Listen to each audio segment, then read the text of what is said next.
because it's a little too much for me to go through right here, but I'm going to see what I can do. But what came out with the basic question was really a clarification on what it is, what projection means, a confusion possibly between projection and mirroring. In the original question, she also used the word deflection. So the original question she said at the beginning was, can you provide clarification on mirroring and deflection? Because she's not understanding. She's been told that they will mirror you, and she doesn't know what that looks like. She gives you some examples, but she gives more later.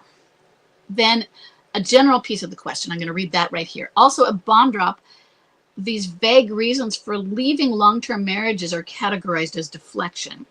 And she's not sure what that means. Are they fighting a battle internally? And you'd like examples. Then between, I think she means bomb drop 1 and 2 of last year, he was inseparable, love bombing with gifts, flowers, dates, and vacations. And then came pressure. Between October of 2023 and May of 2024, we were in contact 2 to 3 times a week, despite that he'd moved out. This is normal for a clinging boomerang. The main reason was his in caps, need to take me to appointments 2 hours away, or so he said. So I think that was her medical appointments. Okay. I've recovered and since May went dim. I suggested smart contact at some point. I think it was maybe not a full few months back, but maybe a few. So I found a reason to contact him, and we were planning to see each other later on this month. When I first went dim in May, he was a clinging boomerang. He texted because of health checks or his need to come and get things from the house. We didn't see each other despite the attempts. Is he a clinging boomerang? I'm leaning out. I had him leaning in at first, but that changed after 2 months. Although twice he's asked me to talk, but never met up. What attachment style is he? And I think she might mean contact style, meaning since we're talking about clinging boomerang. Is he scared to approach me? The ability to go dim is very unlike me. That's pointing out that she has gone dim. Okay. So when I asked her to rephrase or clarify, what she says is, I'm trying to figure out if he projects onto me and what that looks like versus what should actually be interpreting. The difference between what his words are and what he's actually saying, I don't know what that looks like. I assume mirroring is different, she says. But based on the questions, when I asked, can you just clarify, could those be the same thing? And some examples of mirroring. So first, I'll go in a little bit more, but no, they're not the same thing.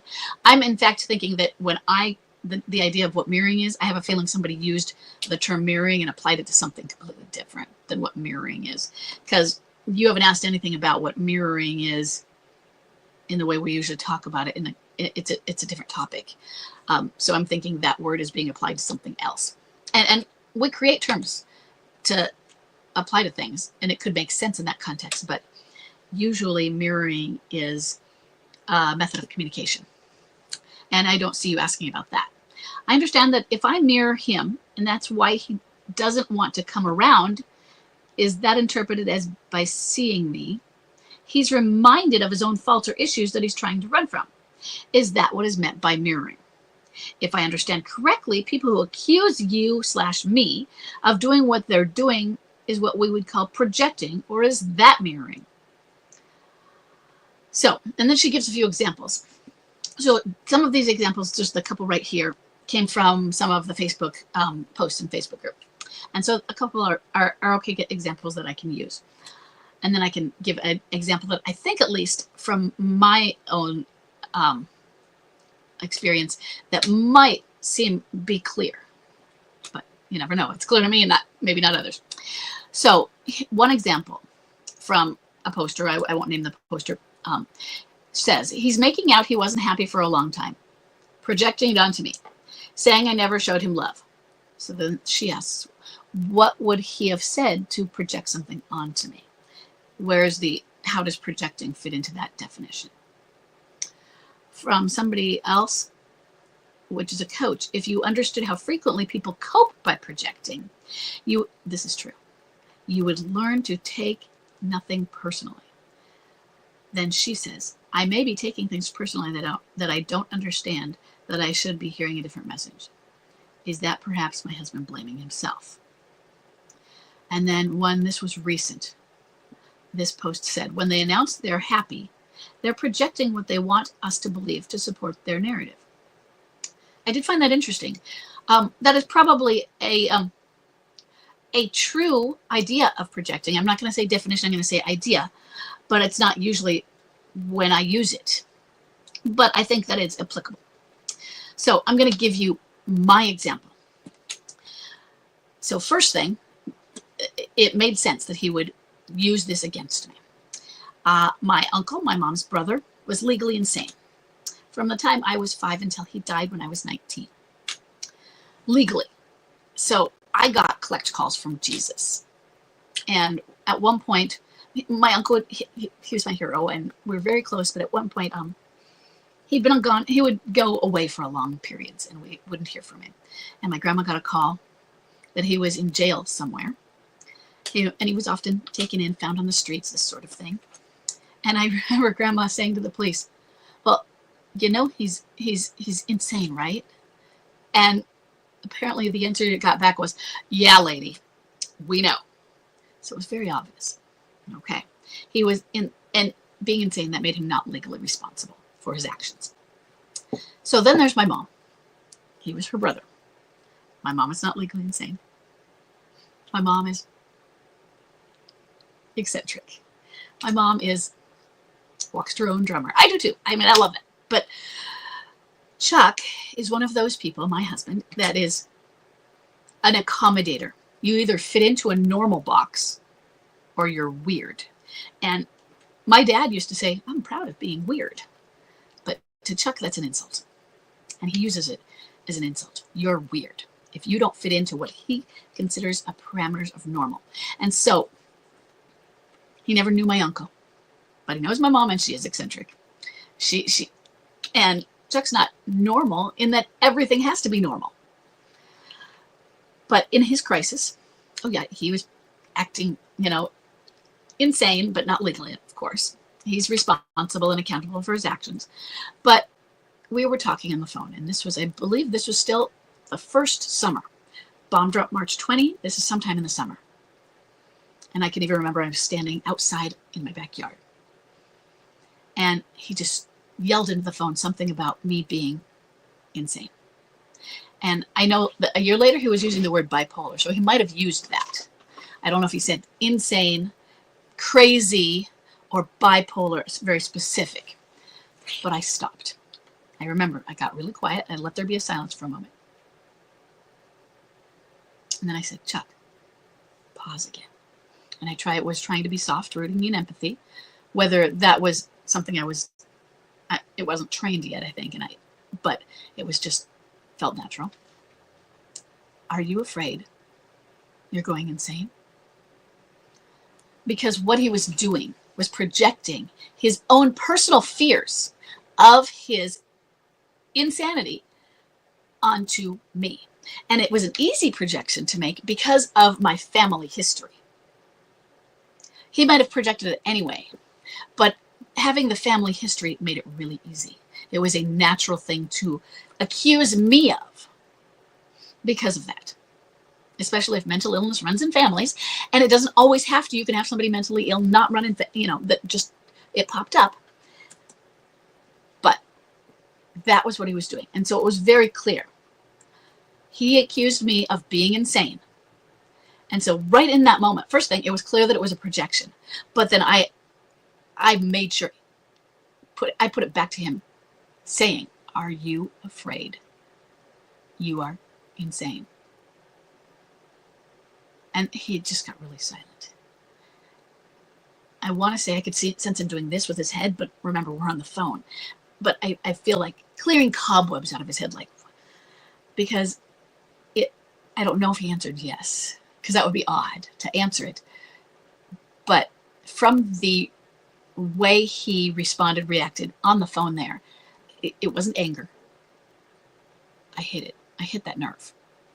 And he recognized, whether he admitted or denied, I could see that it went in, and he recognized that. It was his own fear. That is projection. They accuse you of something they are feeling, fearing, or doing themselves. And so it could be they accuse you of a behavior. you are corrupt. They're being corrupt.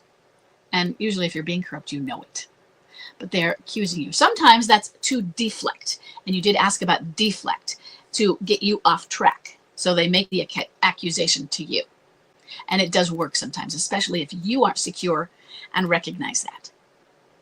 But your question, you reference the word deflect, but you're not really asking about that because it is a projection. And a projection can result in you becoming deflected.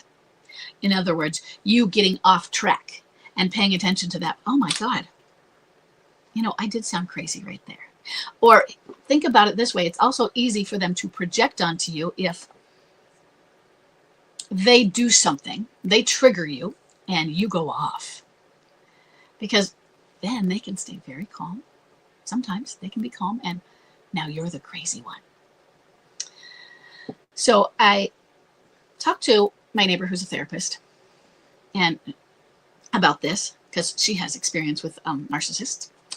And some narcissists, and I'm sure others, that is how they behave. They can behave in a very quiet and passive way, appearing calm. That is how they are using their bullying. So that to others, it will appear that they're fine. If you were standing there, there's a new term that I don't know how new it is, but I saw it somewhere and then I referenced it to her. She hadn't heard of it, but I referenced it to my pastor and she's like, oh yeah, she'd heard of it. Dog whistling. And it's used by narcissists, but I'm sure others. And remember what a dog whistle is? Only the dogs can hear it. So those little inside jokes you have, now turn it around and make them inside negatives instead of things you share positively. Somebody will say something to you that only you get, but it seems innocuous to everybody else. But it's meant to be bothering, poking, triggering at you. That will then make you come out and seem like you're the one that is reactive, because you can be reactive. Hey, yeah. Sometimes they do this enough and over again. We're going to react eventually. We're human. So then that gives them even more ammunition in their projection, saying, look, it's me that's that way. It's you. Or they might not even have the understanding and insight to say, it's not me. Because with Chuck, he wasn't saying, it's not being insane, it's you. He was just accusing me of that. But hopefully that can help you understand what projection is. So let me pause for a second. I'm going to scroll through and see. I have a few other pieces highlighted in here that come up with questions.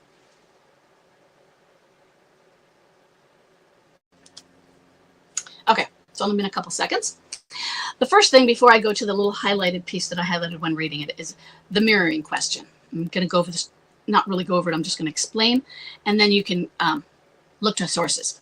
Mirroring is a communication technique. Oftentimes you'll hear about it and learn about it in counseling, marriage counseling. Well, you need to learn to communicate. That's one of the core problems, which I find annoying, in relationships.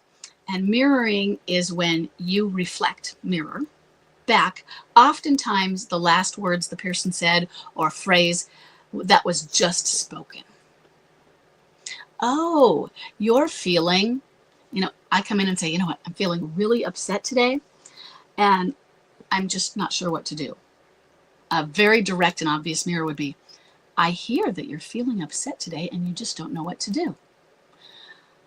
I would make them more subtle. That would be a very therapeutic, or one that a therapist might use. And I say that because in listening to a Laura Doyle podcast, she had a guest on the podcast, a guest interviewer, where she wasn't doing the podcast, but that one of her podcasts was, hey, I'll let you listen into a coaching session with one of the coaches that she's trained coaches and the other people. And that coach was constantly doing that. I hear that, and then said the exact phrase.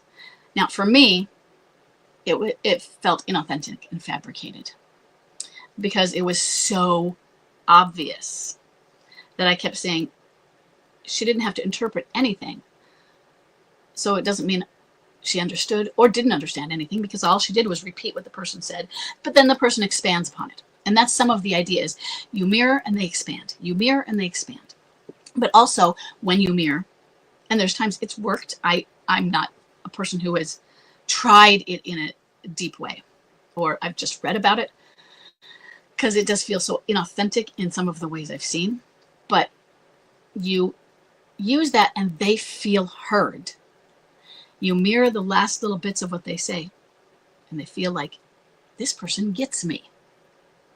So if you're going to do mirroring, you want to do it, in my view, subtly, so it's not picked up on. Although the people around who are listening in might pick up on it and go, really? But that is mirroring. So if you're interested in mirroring, I would look that up. But it's not really what you were talking about, which is why I said I think you're taking the term mirroring and applying it somehow in another way. And maybe somebody is just confusing that with projection. Okay, so the next piece is they're talking about the dogs. Okay, I'm going to read a little piece and then make a comment. We enjoyed some small talk, and then I asked what he's been doing, what he has been trying to talk about. We talked about dogs and why they shouldn't be pulled from their mom too early. And in that, I'm setting the stage to talk about adults being impacted by long-term trauma, long ago traumas. She says, me. You know that when dogs experience an early separation from their mom, it leads to anxiety and other socialization problems. Plenty of long-term challenges. MLCer, yeah. But our niece got a dog at 7 weeks and she seems fine. Me. Humans are like that too, but it's not measured in weeks. I said the first 7 to 10 years of life really form who we are and our beliefs. Let's hope then she says, as an aside, let's hope this connects some dots. Do you think in this emotional turmoil that this comment might have opened his mind to potential long-term issues? So that's the question that goes with that, which is why I'm reading this one. Yes and no. And all I mean is, I say that plants a seed, and you don't know what that means and when it will come to fruition or if it will. But what I think is what you've done is plant a seed, and think about all of the seeds that you scatter. They don't all grow. Okay. So I can't tell you whether it will or not, but I don't think that you ask, did it open his mind to potential? No, because the seed has to grow before the mind is opened. Let's say that you grow the seed and it's tiny. It has to grow up, and maybe if the mind's up here, it grows up into here and then blooms, pushing the mind open, for the metaphor. Okay. Okay. So the next little highlighted piece, it's very soon. So she says, I think this is the same conversation, but now we're changing topics, because she says, as an aside, okay, let's cut to the chase. Me. So you've been wanting to talk. I'm not pressuring you, but would you like to talk today? Then she said he was visibly unsure of what to say and how to say it. He says, I still struggle with it, but it's fewer times now. Then what is that? And he says, killing myself. She says, oh, okay. And then she says, as an aside, insert pause. I'm inclined to believe he's using this comment as bait again. I would be too, honestly. What do you think? When I don't know the person, I can't say that. But yeah, people will use that as bait. They're being a victim, and I really want you to, do what I want, because it's not threatening to kill myself, but I'm starting to feel that way. Life is so hard, and, you've just been putting all this pressure on me, and you're not doing it. I ask, and I need you to do these things. It's just like, it's not worth it. I'm hearing that too. I hear that. And especially in the indirect way I just gave it, where the word wasn't, I'm going to kill myself, but you can infer because they may be implying that. And I don't know if I always use the right, it's the right response, but I don't show a response. I don't give that energy when that is said to me. And I am talking in my own relationship with Chuck and his anxiety, because his anxiety right now, and I don't mean at this exact moment as I'm recording, I mean this year and this month, and in the context of what we're going through and we're hoping to build, and kids with serious, special needs, all of life. Okay. His anxiety has been for a long time at a real high. And sometimes I get that. And I respond to the other things that he has said, but I don't make a direct response to that because I don't want to give it energy. I don't want him to hear me buying into it, feeding into it. And I think it is a manipulative tactic. And so, yes, it could be that with you. Then he says to this, the ADs are helping. She says, are you okay right now? Or do I still give you anxiety? I wouldn't say, do I give you anxiety? Especially if you know it's not you giving him anxiety, okay? But our body reacts and it's not your fault. Unless you are doing something really, truly, truly deliberate to try to ramp it up. If, you know, you're doing a psychological experiment on him, you know, there are things we can do deliberately. But I don't want you, even in your questions, to take the blame because you're mirroring that to him that it was that you're accepting I'm doing it. Okay. He says, no, I'm okay right now. I just need to find myself. I mean, not find myself. I just need to figure things out. So then she notes he retracted the find myself comment as if he was aware of midlife crisis, but he doesn't believe it's what he's going through. It was a strange feeling that made me wonder why he felt like he couldn't admit that out loud. Any insight? Could someone have joked that he's having one and he's inclined to correct the perception? So they don't want to admit it, but they have heard about it. They have considered it. But now, just like when I just said, don't say, do I still give you anxiety? Because then he heard that and he heard you in some way accepting his feelings that you give him the anxiety. He tells you something about his own, I need to find myself. Things that are keyworded to midlife crisis, even if he didn't use the term. Uh-oh, she just heard me say this. She's going to latch onto that now. So he could feel that he retracts it because he doesn't want you latching onto it. Okay. Okay. I'm going to move down and I'll pause for a moment. Okay, this is the last one I have highlighted, and it's just a little piece. They are talking about the alienator. It is apparently an emotional affair. She says, I have no proof. I don't know if it's turned physical or not. Okay, so I'm just going to highlight one little piece he asked about in this. He says, I have no interest in her or anyone else. We only talk. You know, she even suggested that I join a dating site. It's that. And the question that came with it is, okay, so why did he throw this in there? That dating sites are suggested. So I'll tell you what, to get you off, that's the deflection. Now remember you asked about deflection. That is, well, why would she suggest a dating site if we're a couple?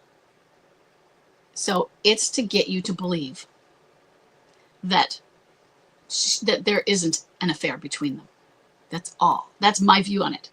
So he wants you off track. Red herring. Okay. Okay.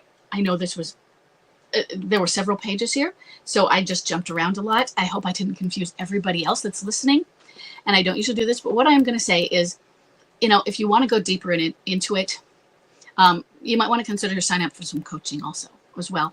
Or also for everybody. If you would like, you'll get even more time with me if you join Thrive when it opens up.